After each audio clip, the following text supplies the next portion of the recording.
Good morning everyone. মই মুনামি দাস।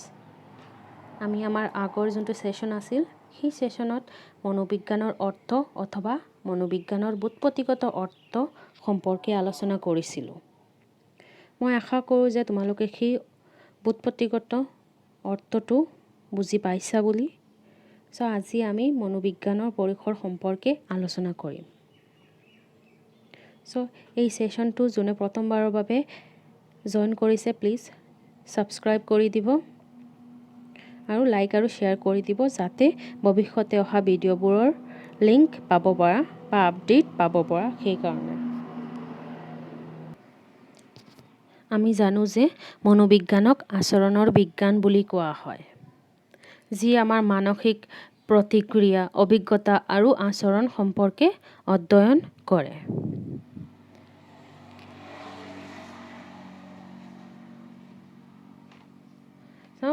মনোবিজ্ঞানৰ পৰিসৰ সম্পৰ্কে আমি আজি আলোচনা কৰিম। ইয়াত প্ৰশ্ন এনেকুৱা থাকিব পাৰে যে মনোবিজ্ঞানৰ পৰিসৰ সম্বন্ধে চমুকৈ লিখা, বা তেনেকুৱাও কুৱেশ্যন দিব পাৰে যে মনোবিজ্ঞানৰ পৰিসৰ সম্পৰ্কে আলোচনা কৰা।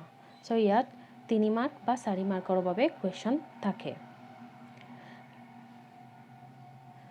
প্ৰথমতে মনোবিজ্ঞানৰ পৰিসৰ সম্পৰ্কে জনাৰ আগতে পৰিসৰ মানেনো কি সেইটো জনা অতি প্ৰয়োজন।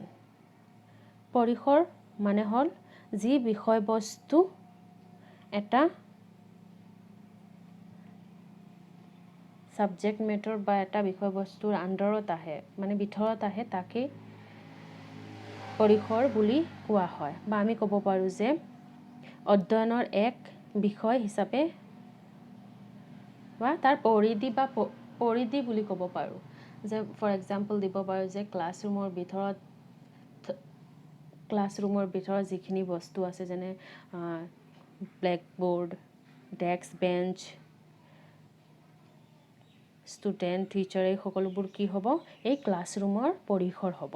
সেইমতে মনোবিজ্ঞানৰ ভিতৰত কি কি বিষয়বস্তু আহে তাকেই মনোবিজ্ঞানৰ পৰিসৰ বুলি কোৱা হয়। প্ৰথম মনোবিজ্ঞানৰ পৰিসৰটো হ'ল মনোবিজ্ঞানে মানৱ অভিজ্ঞতা তথা আচৰণৰ অধ্যয়ন কৰে। আমি প্ৰথমতে পাইছোঁ যে মনোবিজ্ঞান কি? মনোবিজ্ঞান হ'ল আচৰণৰ বিজ্ঞান। আৰু মনোবিজ্ঞানে কি কৰে? মানৱ অভিজ্ঞতা আৰু আচৰণ সম্পৰ্কে অধ্যয়ন কৰে।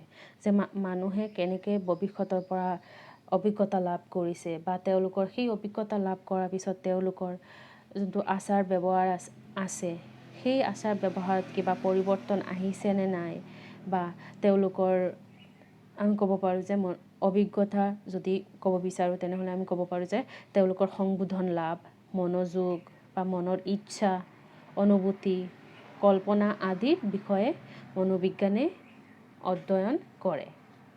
আৰু সেই সকলোবোৰ মনোবিজ্ঞানৰ পৰিসৰৰ ভিতৰত আহে। এইটো হ'ল প্ৰথম।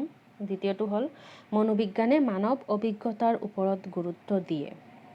আৰু যিহেতু প্ৰতিটো অভিজ্ঞতাৰ লগত জ্ঞান, ক্ৰিয়াবৃত্তি আৰু অনুভূতি জড়িত থাকে, মনোবিজ্ঞানে মানৱ মনৰ এই 3টা দিশ সম্বন্ধে আলোচনা কৰে। মনোবিজ্ঞানৰ পৰিসৰৰ ভিতৰত কি কি আহে? অভিজ্ঞতাৰ লগত জ্ঞান, ক্ৰিয়াবৃত্তি আৰু অনুভূতি মনোবিজ্ঞানৰ পৰিসৰৰ ভিতৰত আহে। এতিয়া মানুহে কি কি বিষয়ৰ পৰা তেওঁলোকে জ্ঞান আহৰণ কৰে, বা কি কি ক্ৰিয়াবৃত্তি কৰে, বা কি কি অনুভূতি তেওঁলোকে আহৰণ কৰিব পাৰে, তাকেই সামতি লয়। মানুহৰ জ্ঞান যোনটো আছে তাক সজ্ঞান বুলি কোৱা হয়, বা সজ্ঞান ক্ৰিয়া বুলি কোৱা হয়, যাৰ ভিতৰত মানুহৰ বুদ্ধি বা তেওঁলোকৰ চিন্তা কৰাৰ ক্ষমতা, সেইটো সজ্ঞানত বা ইয়াৰ জ্ঞানৰ ভিতৰত আহি পৰে। ইয়াত ক্ৰিয়াবৃত্তিত কি হ'ব?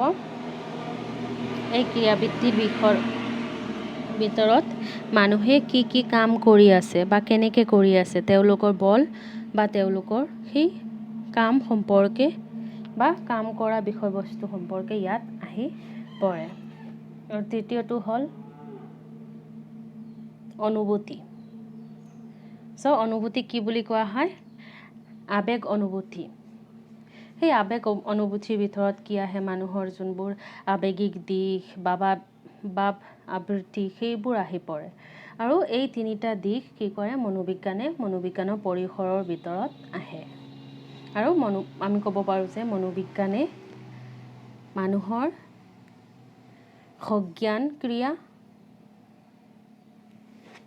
সজ্ঞান ক্ৰিয়াবৃত্তি আৰু আবেগ অনুভূতিৰ বিষয়ে অধ্যয়ন কৰে 3 নম্বৰটো হ'ল মনোবিজ্ঞানৰ পৰিসৰে চেতন আৰু অচেতন মন অধ্যয়ন দুয়োবিধকেই সাঙুৰি লয় চ' মনোবিজ্ঞানৰ পৰিসৰে তাৰ ভিতৰত কি আহে চেতন আৰু অচেতন মন আমি জানো যে মানুহৰ মনক তিনিটা ভাগত ভাগ কৰা হৈছে এটা হ'ল অৱচেতন মন অচেতন মন আৰু চেতন বা সচেতন মন আমি বৰ্তমানত কৰি থকা কামবোৰ চেতন বা সচেতন মনত আহিব আৰু অচেতন মন হ'ল কি আমি যোনবোৰ কথা বা বিষয়বস্তু অতীতত শিকিছোঁ সেই সকলোবোৰ যদি আমি কেইদিনমান তাক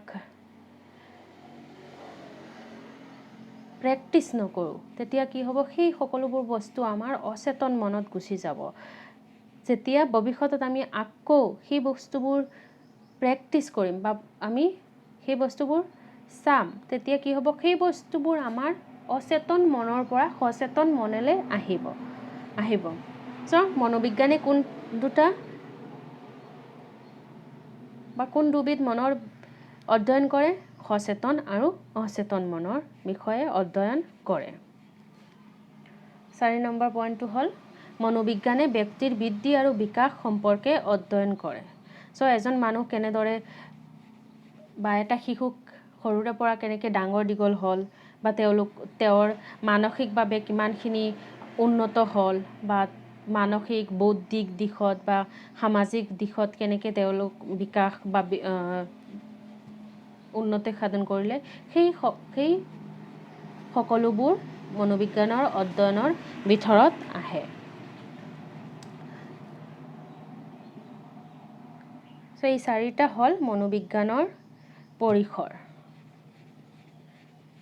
বা এইখিনিৰ দ্বাৰা আমি ক'ব পাৰোঁ যে মনোবিজ্ঞানৰ পৰিসৰ হ'ল মানৱ অভিজ্ঞতা বা আচৰণৰ অধ্যয়ন প্ৰথমটো দ্বিতীয়টো কি হ'ব মনোবিজ্ঞানৰ পৰিসৰৰ ভিতৰত আহে সজ্ঞান ক্ৰিয়াবৃত্তি আৰু আবেগ অনুভূতি